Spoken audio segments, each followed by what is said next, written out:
నమస్తే, welcome to burning topic. మేఘం చూసి ముంతలో నీళ్లు వలకబోసుకున్నట్లు ఉంది పాకిస్తాన్ పరిస్థితి. చేతిలో చిల్లి గవ్వలేదు, కానీ ఆకాశమంత ఆశలు మాత్రం ఉన్నాయి. అప్పుల కోసం ఎంతకైనా దిగజారే పాకిస్తాన్ ఇప్పుడు తన మిత్రదేశం సౌదీ అరేబియాకే షాక్ ఇచ్చే ప్రతిపాదన ఒకటి పెట్టింది. తమ దేశం నుంచి వచ్చే భిక్షగాళ్లు మీకు ఆదాయం ఇస్తారు, కాబట్టి మాకు అప్పు ఇవ్వండి అంటూ సరికొత్త అంతర్జాతీయ వింతకు తెరలేపింది. అసలు పాక్ పెట్టిన ఆ కండిషన్లేంటి? సౌదీని ఎలా బ్లాక్మెయిల్ చేస్తోంది?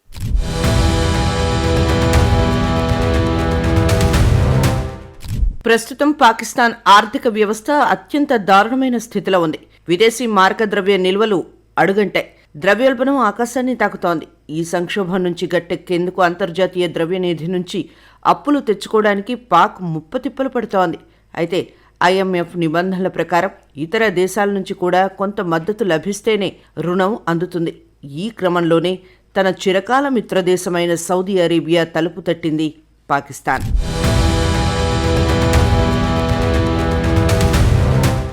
కానీ ఈసారి అడిగిన విధానమే చర్చనీయాంశంగా మారింది. సాధారణంగా దేశాలు తమ దగ్గరున్న బంగారం, ఖనిజ సంపద లేదా భవిష్యత్తులో వచ్చే ఆదాయ వనరులను సెక్యూరిటీగా చూపుతాయి. కానీ పాక్ మాత్రం తమ దేశం నుంచి వచ్చే భిక్షగాళ్లను చూసి అప్పు ఇవ్వండి అన్నట్లుగా వ్యవహరిస్తోంది. అడిగేవాడికి చెప్పేవాడు లోకువా అన్నట్లు అప్పు కోసం పాకిస్తాన్ ఎంతకైనా దిగజారుతోంది. పాకిస్తాన్ ప్రభుత్వం సౌదీ అరేబియా ముందు ఉంచిన లెక్కలు చాలా విచిత్రంగా ఉన్నాయి. పాక్ వాదన ప్రకారం ప్రతి ఏటా పాకిస్తాన్ నుంచి వేలాది మంది సౌదీ అరేబియాకు ఉపాధి కోసం, మతపరమైన యాత్రల కోసం వెళ్తుంటారు. అక్కడ పనులు చేసుకునే వారితో పాటు యాత్రల పేరుతో వెళ్లి అక్కడ భిక్షాటన చేసేవారు కూడా భారీ సంఖ్యలో ఉన్నారు. వీరందరూ కలిసి ఏటా సుమారు $10 బిలియన్ అంటే దాదాపు 83,000 కోట్ల రూపాయలు తమ స్వదేశానికి రెమిటెన్స్ రూపంలో పంపిస్తున్నారని పాక్ అంచనా వేస్తోంది. వచ్చే ఆర్థిక సంవత్సరంలో కూడా ఇదే స్థాయిలో నిధులు వస్తాయని, కాబట్టి $10 బిలియన్ సెక్యూరిటీ డిపాజిట్గా పరిగణించి తమకు తక్షణమే రుణం ఇవ్వాలని సౌదీని కోరింది. అంటే భవిష్యత్తులో తమ పౌరులు చేసే యాచనను, కష్టాన్ని తాకట్టు పెట్టి ఇప్పుడే డబ్బులు లాగాలని పాక్ ప్లాన్ చేస్తోంది.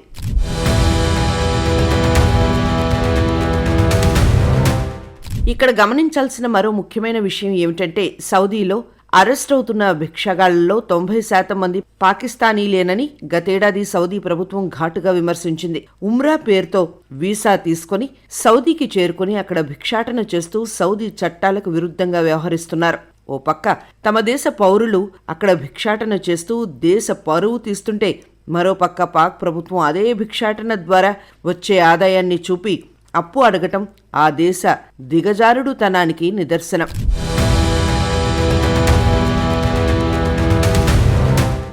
ఊరు పొమ్మంటుంది, కాడు రమ్మంటుంది. పాకిస్తాన్ పరిస్థితి చూస్తుంటే దిక్కులేని వాడికి దేవుడే దిక్కు అన్న సామెత గుర్తుకు వస్తోంది. పాకిస్తాన్ చేస్తున్న ఈ ప్రతిపాదనలో అనేక లోపాలు ఉన్నాయి. విదేశాల్లో ఉన్న పౌరులు పంపే డబ్బు అనేది స్థిరమైన హామీ కాదు. సౌదీ చట్టాలు కఠినతరం చేస్తే లేదా భిక్షగాళ్లను దేశం నుంచి వెళ్లగొడితే ఈ ఆదాయం కుప్పకూలుతుంది. ఒక సార్వభౌమ దేశం తన పౌరుల కష్టాన్ని లేదా భిక్షాటనను పూచీకత్తుగా పెట్టడం అనేది అంతర్జాతీయ స్థాయిలో ఆ దేశ పరపతిని తగ్గించే చర్య. ఇప్పుడు పాక్ ప్రవర్తనపై విసిగిపోయి ఉన్న సౌదీ అరేబియా ఇలాంటి విడ్డూరమైన ప్రతిపాదనలను ఎంతవరకు అంగీకరిస్తుందన్నది పెద్ద ప్రశ్న.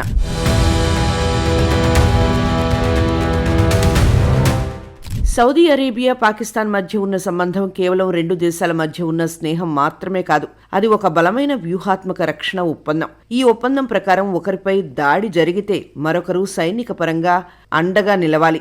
ఒకరి సమస్యను తమ సమస్యగా భావించి పోరాడాలి. సౌదీ వద్ద అపారమైన సంపద ఉంటే పాకిస్తాన్ వద్ద అణ్వస్త్ర శక్తితో కూడిన సైన్యం ఉంది. అందుకే ప్రపంచ దేశాలు ఈ జోడీని ధనం, బలం కలయిగ్గా అభివర్ణించేవి. కాసుల గలవాడు కంచు మోగించినట్లు, కండబలం ఉన్నవాడు కత్తి పట్టినట్లు అన్నట్లుగా సౌదీ ఆర్థిక సాయం చేస్తుంటే పాకిస్తాన్ రక్షణ కవచంలా ఉంటానని నాడు మాట ఇచ్చింది.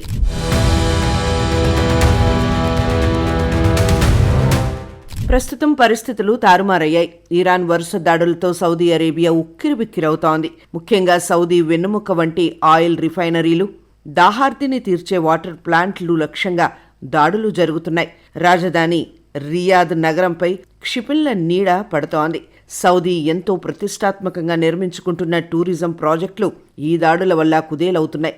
ఈ దాడులకు ప్రధాన కారణం సౌదీలో ఉన్న అమెరికా సైనిక స్థావరాలు. మధ్యప్రాచ్యంలో అమెరికా ప్రాబల్యాన్ని సహించని ఇరాన్ సౌదీని టార్గెట్ చేస్తోంది. తన దేశ భద్రత ప్రమాదంలో పడటంతో సౌదీ అరేబియా సహజంగానే తన పాత మిత్రుడు పాకిస్తాన్ వైపు చూసింది. మేము కష్టాల్లో ఉన్నాం, మీ సైన్యాన్ని పంపి మమ్మల్ని ఆదుకోండి అని అభ్యర్థించింది. గత చరిత్రను ఒక్కసారి తిరిగేస్తే పాకిస్తాన్ ఆర్థికంగా కుప్పకూలిన ప్రతిసారి సౌదీ అరేబియా పెద్దన్నలా ఆదుకుంది. బిలియన్ల కొద్దీ డాలర్ల రుణాలు ఇచ్చింది. ఉచితంగా ఆయిల్ సరఫరా చేసింది. పాకిస్తాన్ పాలకులకు విదేశాల్లో ఆశ్రయం ఇచ్చింది. పాక్ అణు పరీక్షలు చేసినప్పుడు ప్రపంచం ఆంక్షలు విధిస్తే సౌదీ తన ధనంతో ఆ దేశాన్ని ఆకలి నుండి కాపాడింది.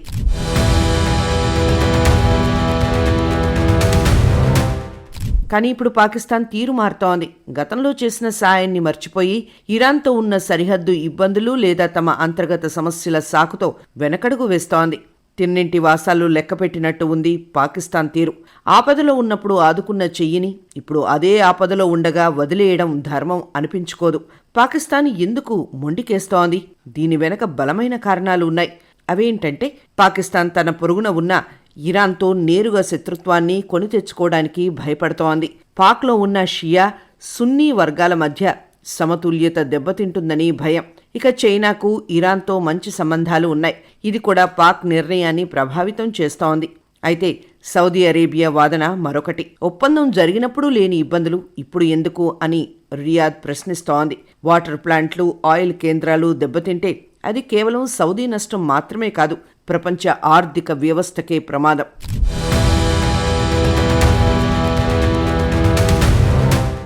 పాకిస్తాన్ తన ఆర్థిక సంక్షోభం నుండి గట్టెక్కేందుకు సౌదీ అరేబియాను భారీ సాయం కోరింది. అయితే ఆ సాయం అడగటంలో కూడా పాక్ తనదైన శైలిలో షరతులు విధించడం గమనార్హం.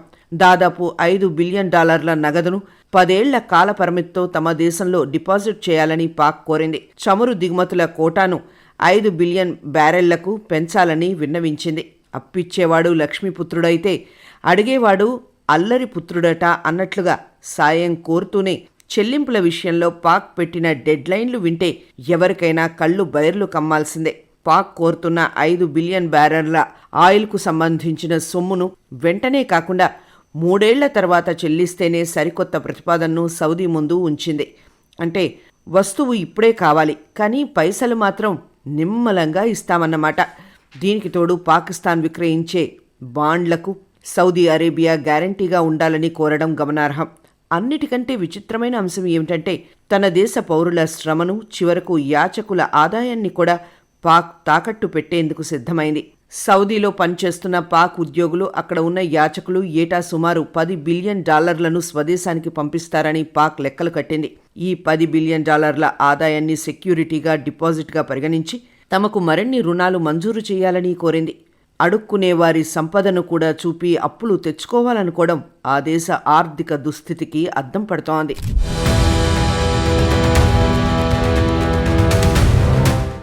ఆర్థిక సంక్షోభంలో కూరుకుపోయిన పాకిస్తాన్ ఇప్పుడు తన ఉనికి కోసం ఇస్లామిక్ దేశాల పెద్దన్న సౌదీ అరేబియాను పావుగా వాడుకోవాలని చూస్తోంది. ఖజానా ఖాళీ కావడంతో సౌదీని ఒత్తిడికి గురిచేసి భారీ పెట్టుబడులు రాబట్టడమే లక్ష్యంగా ఇమ్రాన్ నుంచి ప్రస్తుత పాలకుల వరకు ఒకే వ్యూహాన్ని అనుసరిస్తున్నారు. సహాయం పొందుతూనే ఎదుటివారిని ఇరకాటంలో పెట్టడం పాక్కు అలవాటుగా మారింది. పాకిస్తాన్ ప్రతిపాదన ప్రకారం సౌదీకి సైనిక రక్షణ కల్పిస్తామనే సాకుతో ప్రతిగా $బిలియన్ల పెట్టుబడులు, సైనిక ఆధునికీకరణకు నిధులు ఆశిస్తోంది. అంటే తన సైన్యాన్ని అద్దెకు ఇచ్చి ఆర్థిక లాభం పొందాలనేది పాక్ ప్లాన్. అయితే గతంలో అనేకసార్లు ఇస్లామిక్ దేశాల నుండి సాయం పొందిన పాకిస్తాన్ కీలక సమయాల్లో వారికి వెన్నుదన్నగా నిలవడంలో విఫలమైంది.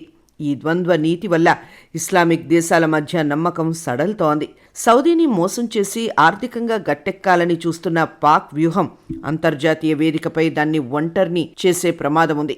కేవలం స్వల్పకాలిక ప్రయోజనాల కోసం చేస్తున్న ఈ ప్రయత్నం దీర్ఘకాలంలో పాకిస్తాన్ పతనానికే దారితీసేలా కనిపిస్తోంది.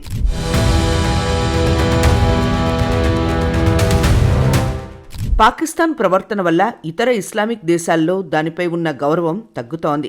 సౌదీ అరేబియా గతంలో ఎన్నోసార్లు పాక్ను ఆదుకుంది.